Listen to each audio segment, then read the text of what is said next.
जो सत्ता के पक्ष में लिख देते हो। मैंने कहा हम 2014 तक विपक्ष में ही लिखते थे, फिर हमने इतना अच्छा लिखा कि सत्ता हमारे पक्ष में आ गई। बोले तुम्हें कितने पैसे मिलते हैं? मैंने कहा मूर्ख, पैसे भड़वागिरी के मिलते हैं, भगवागिरी के नहीं।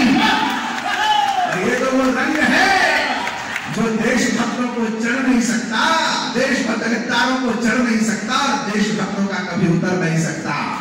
अब 4 बनते जनता की अदालत में, एक कवि जिसके ऊपर आरोप लगा है, मैं 4 बनते अपनी सफाई में पढ़ता हूँ कि मानव कवि का धर्म नहीं है वो सर्वमाई आपको समर्पित करता हूँ कि मानव कविता कवि का धर्म नहीं है वो सत्ता के गीत लिखे। कवि धर्म है सदा सर्वदा सत्ता के विपरीत लिखे, किंतु होगा मद में राजा तो आगाह करेगी कविता, पर वो होगा समर भूमि में तो उत्साह भरेगी कविता। युद्ध में लड़ते हुए राजा से ये नहीं कहा जाता कि तुम पे ना होएगा, तुम नहीं कर पाओगे, तुम नहीं जीत पाओगे।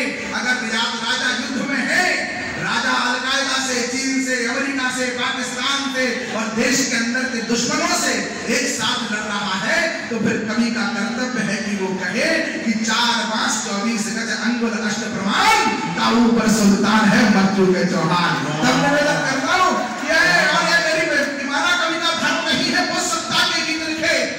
धर्म है सदा सर्वदा सत्ता के विपरीत लिखे, किंतु होगा मद में राजा तो आगाह करेगी कविता, पर वो होगा समर भूमि में तो उत्साह भरेगी कविता।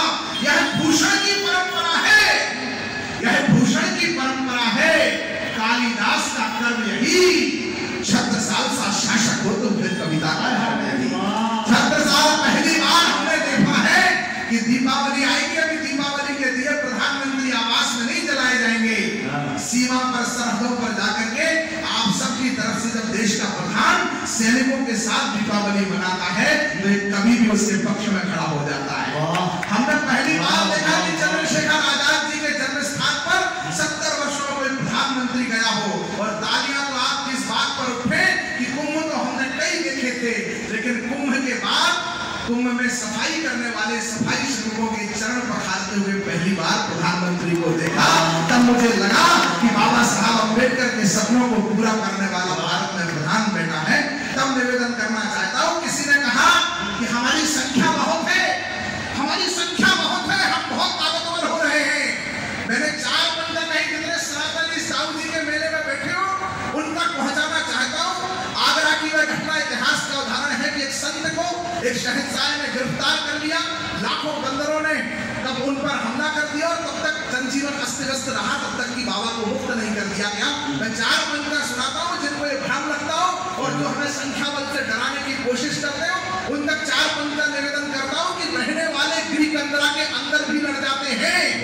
4वीं पंक्ति पर आपका समर्थन चाहिए मुझे कि रहने वाले गिरी कंदरा के अंदर भी लड़ जाते हैं, आतुर होकर ये धरती और अंबर भी लड़ जाते हैं। संख्या बल पर धर्म मिटाने के मंसूबे काले सुन, यहाँ धर्म की रक्षा हेतु बंदर भी लड़ जाते हैं, यहाँ धर्म की रक्षा हेतु बंदर भी लड़ जाते हैं। बहुत सारी बातें कर सकता हूँ, लेकिन मेरा मन है कि मैं भगवान श्री राम राजा सरकार की नगरी से आया हूँ, तो 16 पंक्तियां भगवान श्री राम पर आपके बीच में सुना दूं।